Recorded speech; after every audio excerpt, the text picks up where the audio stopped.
Hey there, and welcome.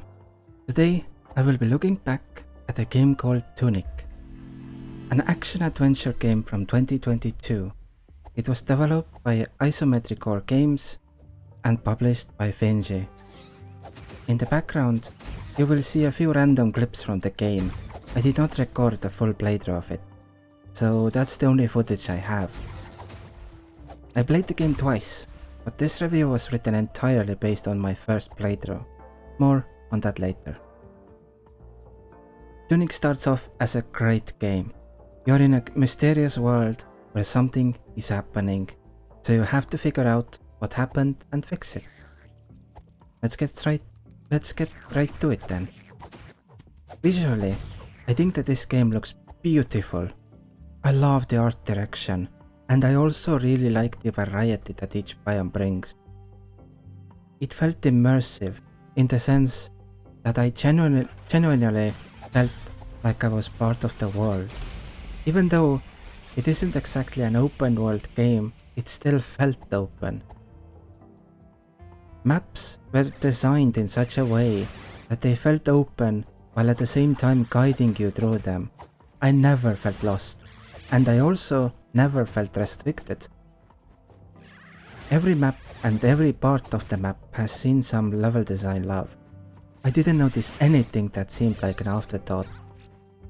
Personally, I liked the game's puzzles and exploration. It wasn't anything too difficult and the scenery was rewarding. Music and sound effects make the scenery even more beautiful. They add to it. So yeah, visuals, level design, exploration, and puzzles were fun. However, I wasn't as lucky with the game's combat. I played with a controller, and for some reason I had extreme input lag, which made it difficult to react to enemy attacks. It also made it difficult for me to properly attack enemies. It made combat more difficult overall. Another problem was that there are no iframes for getting hit, so you can get spammed down if you're fighting multiple enemies at the same time. I liked boss designs, but I didn't like their encounters.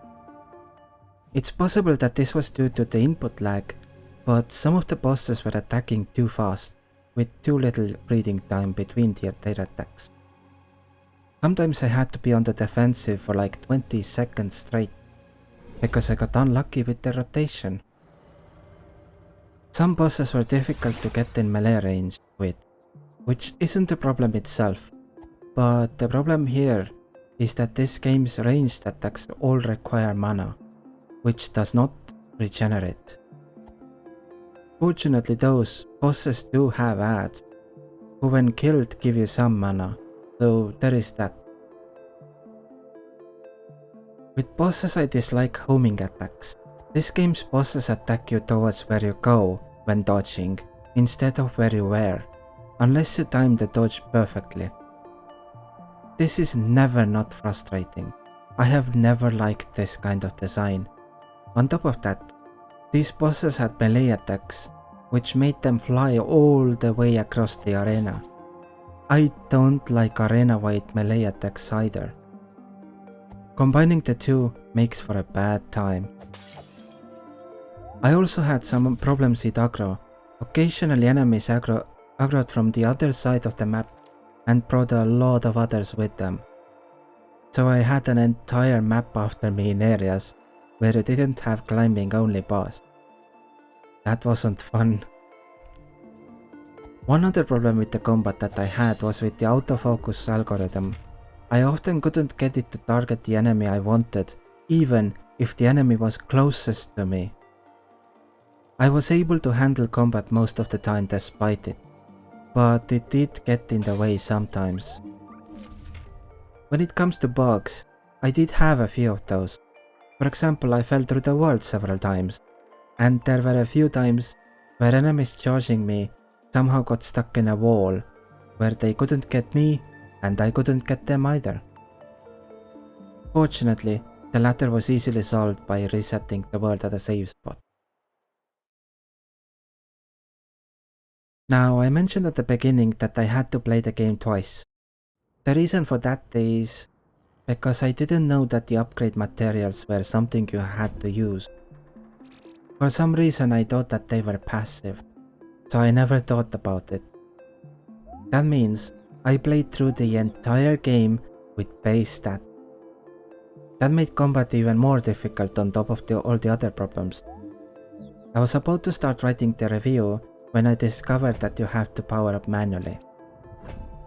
To make sure that I don't misrepresent the combat system, which isn't designed to be played with base stats, by talking about it from that viewpoint, I started a fresh playthrough and played it all the way through again, while upgrading my character as I went. The thoughts in this review all still apply even after a second run. The only change is that bosses aren't as spongy health-wise as they were during my first run. In conclusion, I found this game's world beautiful and incredibly well designed, but I had a lot of problems with the combat side of it. If you want to still experience the game's exploration side, but don't want to risk having the issues I had with it, there is a way around them. Tunic has an accessibility menu, which includes a no-fail setting.